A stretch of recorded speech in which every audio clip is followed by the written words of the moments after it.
Berkoalisi mendukung pemerintah atau menjadi oposisi kritis dan konstruktif sesungguhnya sama-sama pilihan yang mulia.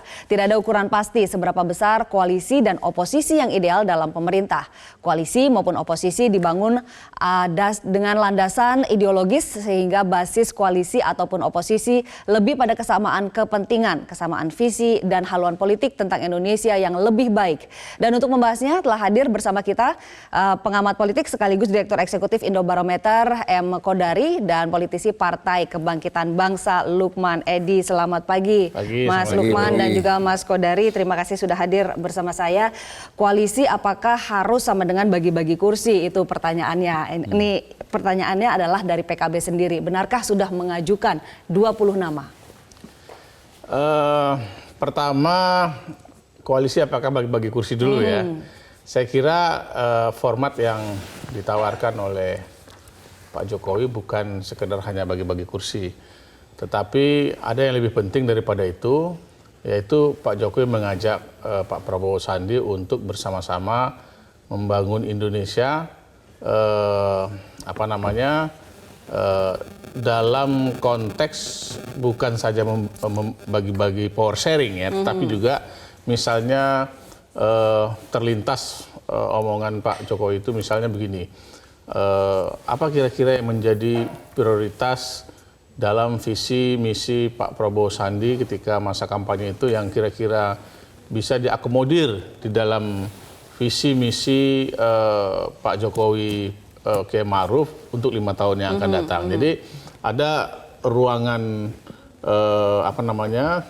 ruangan koalisi, saya katakan sebagai ruangan koalisi kita untuk menyatukan visi bersama membangun Indonesia ke depan.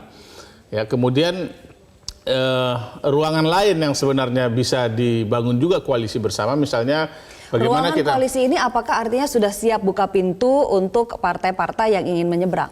Iya, jadi begitu kita membuka ruangan visi membangun Indonesia ke depan, artinya Pak Jokowi membuka pintu untuk Pak Prabowo menyampaikan aspirasinya, ya, menyampaikan aspirasinya. Mungkin divisi misinya Pak Jokowi Kiai Ma'ruf ada yang tidak tajam dianggap oleh Pak Prabowo Sandi yang perlu mendapatkan prioritas seperti yang selama ini kita dengar mereka menyampaikan soal misalnya harga listrik ya.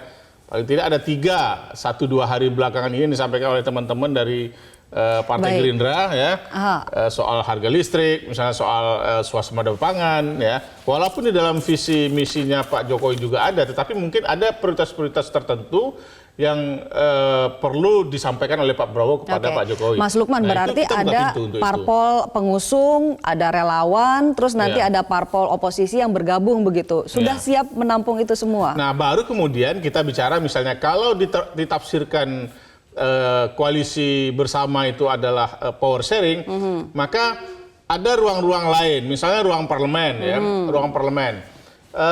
Sebenarnya kan kalau kita membaca posisi politik Pak Jokowi Kiai Ma'ruf hari ini kan begitu kuat, karena menang signifikan di Pilpres dan didukung oleh partai-partai koalisi yang juga signifikan di parlemen, lebih dari 62% itu bisa menguasai parlemen secara menyeluruh. Artinya kalau misalnya ingin the winner take all itu bisa dilakukan, ya. Jadi menguasai di parlemen, pemerintah apalagi gitu ya. Nah,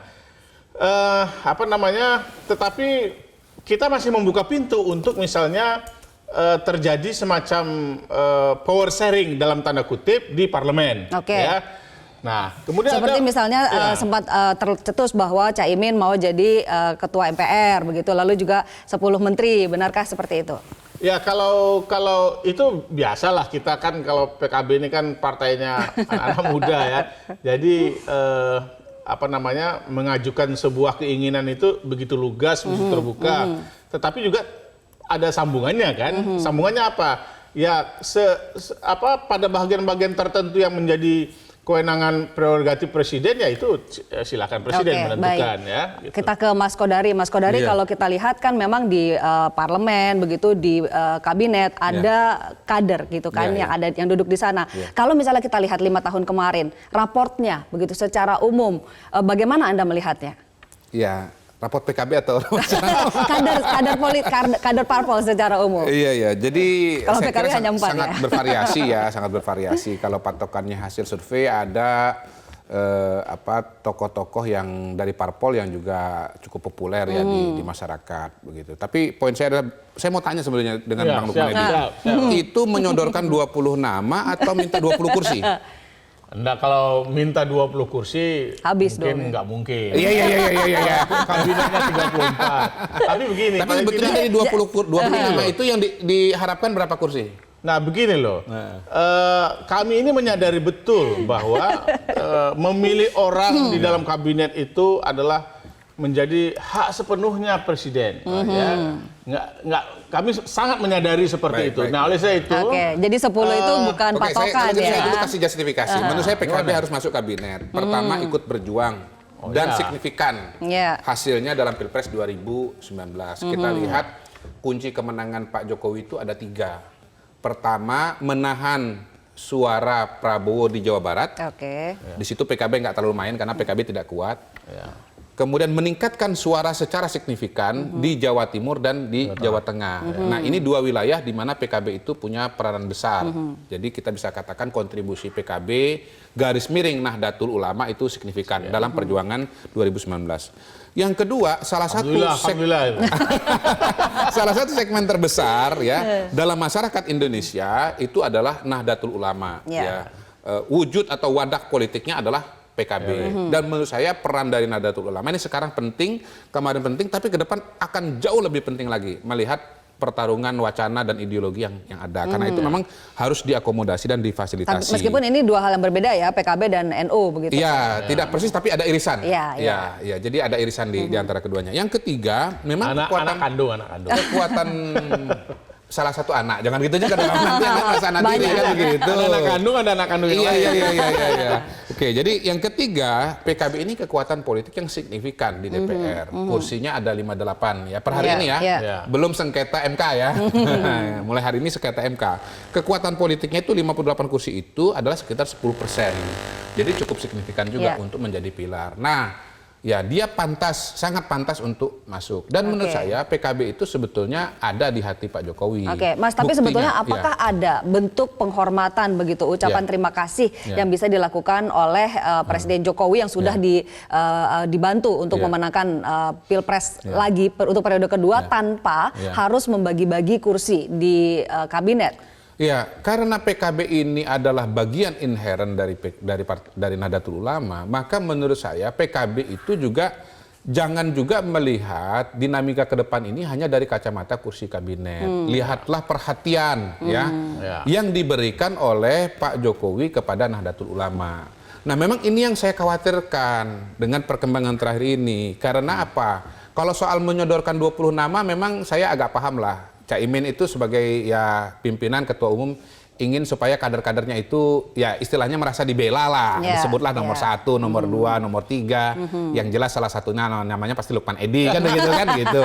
Itu ada tuh apresiasi begitu ada pasti. Betul Mas, namanya masuk dari 20 itu ada kita nama. aja nggak tahu ini.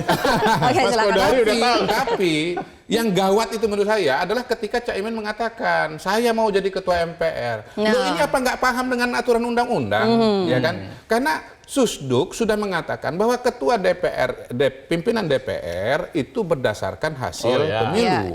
Di mana wakil ketua DPR itu sudah pasti PKB. Masa PKB sudah wakil ketua DPR minta ketua MPR lagi? Nah ini yang kacau. Nah itulah kemudian persoalan koalisi ini menjadi rumit. Jangan dibikin susah Pak Jokowi. Kan begitu. Ini kan Mentang-mentang udah kontribusi sekarang, nekan-nekan. Jadi kayak begitu Mas, dikembangkan politiknya. Kalau itu harus lihat gestur. Lihat gestur. Bagaimana cara Caimin menyampaikan keinginan menjadi ketua MPR. Kalau penuh senyum berarti penuh dengan apa? Pembicaraan. Mari kita bicarakan. Gitu. Masalahnya begini, kalau misalnya Tapi ini kan orang Jawa, terusnya di belakang. kita lihat kader parpol yang membantu Jokowi dalam kabinetnya 5 tahun kemarin. Ini ternyata bukan yang terbaik juga begitu, karena ada kasus di mana tersandung gitu kan sampai akhirnya diganti. Seperti katakanlah Idrus Marham begitu. Ada juga misalnya relawan yang diberikan kursi seperti Anies Baswedan ternyata menyeberang ke sisi lain. Ada PAN juga yang ternyata berubah aliran meskipun akhirnya sekarang ingin bergabung lagi. Itu kalau secara etika koalisi gimana? Nah itu adalah hal yang selama ini masih kedodoran ya dari kabinet-kabinet kita. Bukan hanya di zaman Pak Jokowi tapi juga di zamannya Pak SBY dan sebelum-sebelumnya. Yang pertama adalah soal disiplin koalisi. Disiplin koalisi. Jangan sampai ini mainnya main double gardan. Beberapa partai ini suka main double gardan di dalam kabinet tapi kemudian di luarnya nyerang terus begitu. Karena itulah kemudian menurut saya, ini agak meloncat sedikit ya, bukan PKB, tapi ada partai misalnya PAN. Saya kira agak dilematis kalau kita bicara PAN buat Pak Jokowi. Kenapa? Di satu sisi Pak Jokowi perlu ada partai yang merepresentasikan Islam modernis. Kalau PKB ini dalam nomenklaturnya itu Islam tradisional begitu. Islam modernis. Nah, PAN Islam itu moderat masih kalau kita. Islam modernis ini dipresentasikan oleh PAN gitu. Perlu Pak Jokowi, tapi di sana ada faktor Pak Amin Rais yang sering jadi bola liar katakanlah begitu. Jadi sehingga kemudian di satu sisi merupakan bagian dari kabinet, diharapkan ikut menunjang atau mendukung kebijakan pemerintah, tapi di sisi yang lain nembakin terus. Nah, itu agak dilematis. Jadi kalau bisa memang disiplin terus partai itu dengan yang di kabinet dengan di DPR. Kalau sejauh ini saya lihat PKB cukup disiplin ya, cukup disiplin. Kalau soal kabinet, tapi kalau soal yang lain-lain lari-lari. Soal pilkada lari-lari loh, ini soal pilkada lari-lari, bukan tanpa riset sama sekali loh. Sebetulnya memang tidak ada kesepakatan untuk membangun koalisi itu sampai ke daerah. Kalau memang ada kesepakatan soal itu, kita bisa tertib. Tapi apakah ada kesepakatan koalisi sepanjang masa pemerintahan? Oh, kalau itu iya. Kalau untuk memberikan dukungan, misalnya kita bersama-sama sebelum pemilu, kemudian pemilu presiden, pasti komitmen kita adalah mengawal sampai dengan 5 tahun. Tapi kan ini kan masalah tafsir juga Bang Kodari. Karena apa? Karena hubungan check and balances itu kan selama ini yang kita pahami adalah check and balances antar lembaga. Jadi lembaga DPR melakukan check and balances dengan lembaga kepresidenan. Sehingga kemudian bangunan koalisi dan bangunan komunikasi politik di internal DPR itu begitu cair, nggak jelas warnanya, mana yang pro pemerintah, mana yang tidak. Karena begitu misalnya ada suatu kebijakan, ada suatu masalah yang dimasukkan dari lembaga kepresidenan, maka ini keluarnya itu menjadi semacam sikap bersama. Jadi sudah nggak jelas mana yang pemerintah, mana yang tidak berada dalam pemerintahan. Tapi kalau kebijakan pemerintah kan jelas, pemerintah maunya A atau B kan begitu. Kalau kejadian selama ini ya kadang misalnya PDIP juga kritis terhadap menteri-menteri yang ada dalam kabinet Pak Jokowi. Bahkan partai-partai yang tidak dalam pemerintah memberikan dukungan, sementara teman-teman yang dalam pemerintah tidak memberikan dukungan misalnya. Nah, itu fakta-faktanya, karena memang tafsir kita terhadap check and balances antara pemerintah dan DPR itu antar lembaga. Jadi kemudian sikap kritis itu ditampilkan ya bersama-sama, tidak ada lagi. Nah, kecuali dalam fakta-fakta yang kita dengar selama ini, misalnya kasus pembubaran HTI itu baru kemudian koalisi pemerintah itu gabung. Jadi memang loyalitas partai ini memang ada gradasinya juga. Ada yang eksekutif dan legislatif itu selalu paralel. Tapi ada juga yang eksekutifnya dengan legislatifnya itu selalu terpisah. Ada juga yang ketiga, eksekutif dengan legislatif itu separuh sejalan, separuh tidak jalan. PKB kali nomor 3. Kita masih akan diskusi lebih jauh ini mengenai etika koalisi dan juga oposisi. Namun saya harus jeda dulu, Bapak-bapak, kita akan lanjutkan diskusi kita yang hangat ini sesaat lagi. Pemirsa jangan kemana-mana. Kembali di Metro Pagi Prime Time, pemirsa, saya akan lanjutkan perbincangan di sini dengan Mas Kodari dengan juga Mas Lukman. Mas, dalam 5 tahun terakhir kan kita bisa melihat nih bahwa ada orang-orang yang awalnya bergabung koalisi begitu, tapi tiba-tiba di tengah jalan berubah haluan begitu. Tidak hanya orang, bahkan juga partai ada yang seperti itu. Betul. Karenanya muncul wacana agar dibikin zaken kabinet bahwa isinya mereka yang ahli begitu. Bagaimana Anda melihatnya? Kalau zaken itu dimaknai sebagai orang non parpol itu hil yang mustahal. Jadi tidak mungkin tidak membagi mungkin. kursi. Karena sekali lagi sistem pemerintahan kita itu ada eksekutif, ada legislatif. Nggak mungkin eksekutif itu jalan sendirian tanpa dukungan dari legislatif. Untuk pembuatan undang-undang, untuk persetujuan APBN. Kalau APBN tidak disetujui oleh DPR, maka harus pakai APBN tahun lalu. Apa mungkin juga dengan situasi dan kondisi sudah berubah begitu. Jadi ya secara teori itu bisa APBN tahun lalu dipakai, tapi de facto kan nggak bisa. Dan itu membutuhkan dukungan dari legislatif. Jadi itu harus ada di kepala semua orang gitu loh, bahwa legislatif itu juga bagian dari pemerintahan. Nah, legislatif itu isinya partai politik. Nggak ada LSM di sana, nggak ada yayasan di sana. Makanya PKB jadi penting. Nggak ada NU di situ, yang itu PKB gitu loh. Ya, jadi kita harus bicara peran dari kabinet ini sebagai representasi dari partai politik, bentuk dukungan politik. Kalau saya melihat kabinet itu ada 3 fungsinya. Pertama untuk melaksanakan visi misi presiden, yang kedua untuk mendukung kebijakan dari presiden, yang ketiga untuk katakanlah mengakomodasi kelompok-kelompok yang ada di masyarakat. Karena itulah kemudian saya yang dengan tegas mengatakan sebetulnya penyusunan kabinet itu adalah bagian dari proses rekonsiliasi kita, terutama ketika polarisasi politik begitu dalam dan lebar di tahun 2019 ini begitu. Tidak mungkin menyusun kabinet tanpa memperhatikan keterwakilan wilayah suku di Indonesia. Contohnya saja begitu. Tidak mungkin kemudian tidak ada orang Aceh, nggak mungkin. Nggak mungkin nggak ada orang dari Papua, nggak mungkin itu. Nggak bisa semuanya kabinet itu isinya orang Jawa gitu. Atau semuanya orang Riau seperti Pak Lukman Edi, nggak mungkin itu gitu loh. Jadi kita sadar bahwa republik ini begitu luas, begitu besar, begitu beragam, dan karena itu kabinet adalah ya etalase bagi kebangsaan kita itu, bagi karena kalau misalnya nggak kebagian akan ngambek, begitu nggak? Ya nggak ngambek begitu lah ya. Tetapi kan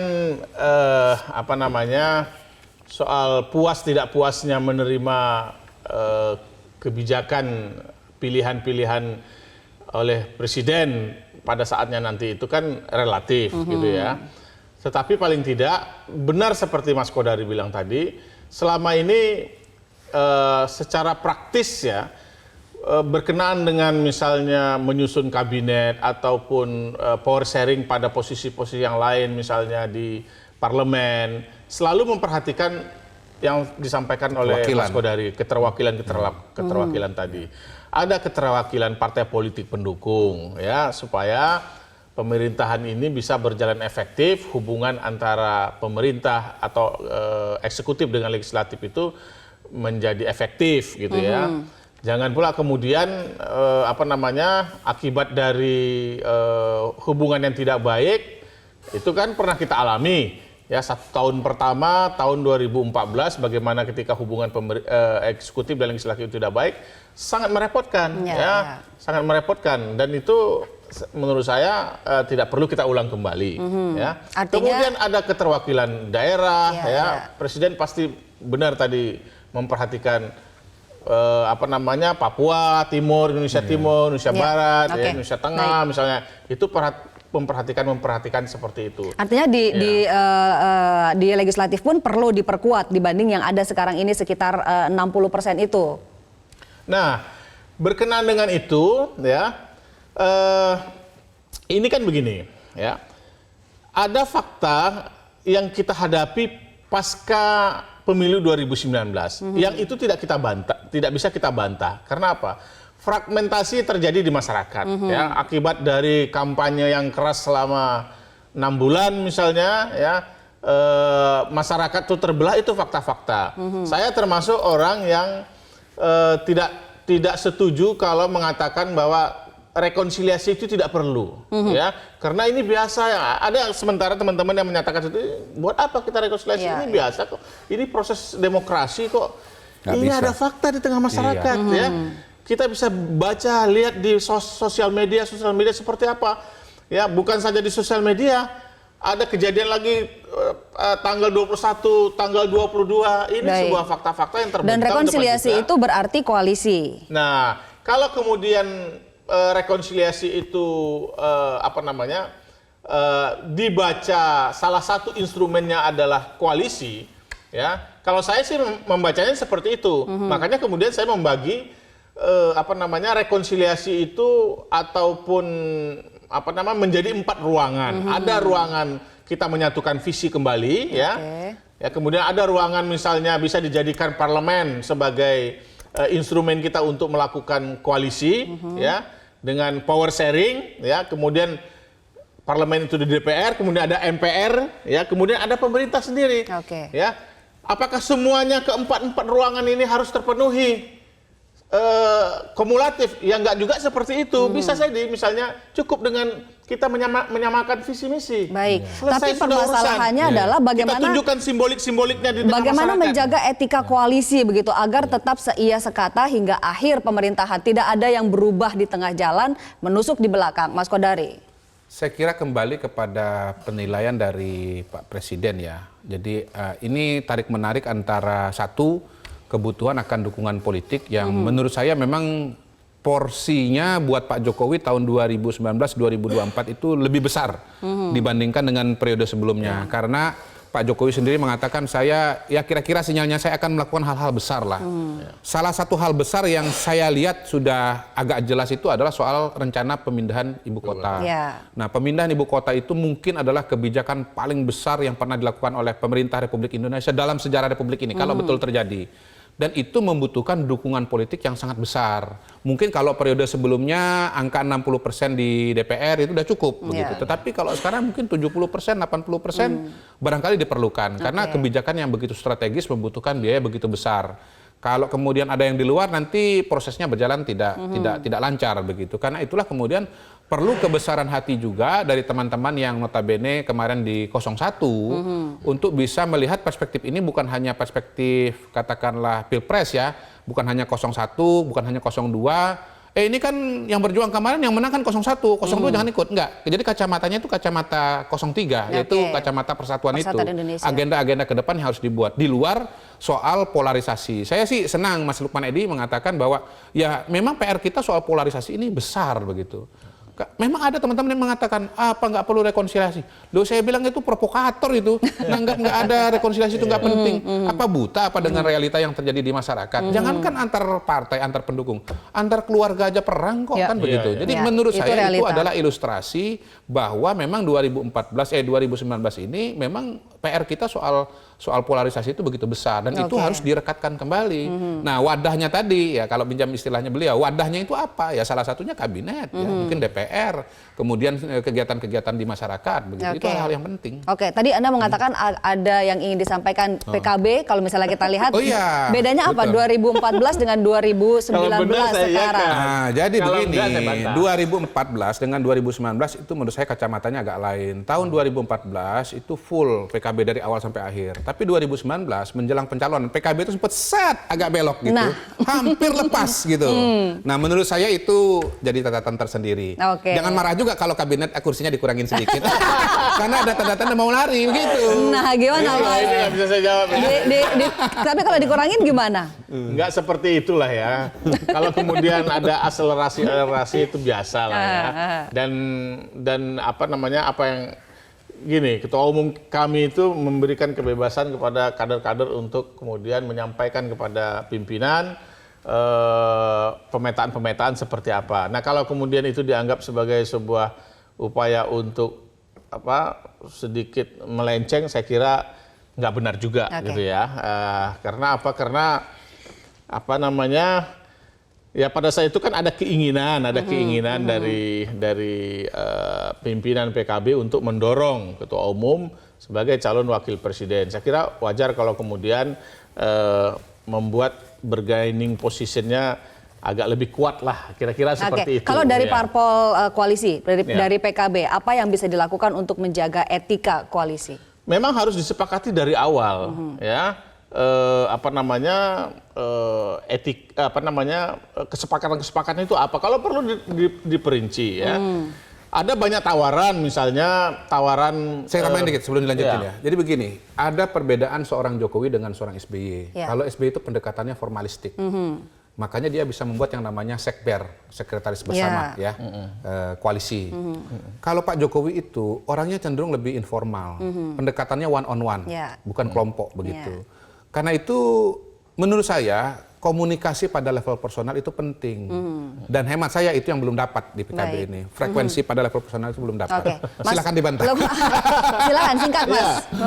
Tinggal disepakati bersama. Oke, kesepakatan di awal ya. Tapi kami menyadari bahwa kualitas Pak Jokowi itu dalam melakukan konsolidasi itu luar biasa. Luar biasa, Baik, luar biasa. baik. Dia bisa Semoga- memecahkan begitu banyak persoalan yang kita ya Tidak seperti menduga tadi, juga ya? Tidak menduga karena memang tidak menempuh jalur formal itu. Oke, ya. ini memang Tetapi gayanya ya. Akhirnya kita bisa menyaksikan ya kerasnya pertarungan 2014 itu bisa diselesaikan pelan tapi pasti. Ya. Oke, dan 2019 Ya. juga ini semoga bisa segera terselesaikan. Mudah-mudahan, Mas Lukman dan Mas Kodari, terima kasih banyak sudah Sama-sama. bersama kami. Dialognya hangat sekali pagi hari ini. Terima kasih. Pemirsa Metro Pagi Prime Time masih akan kembali dengan berbagai informasi lain.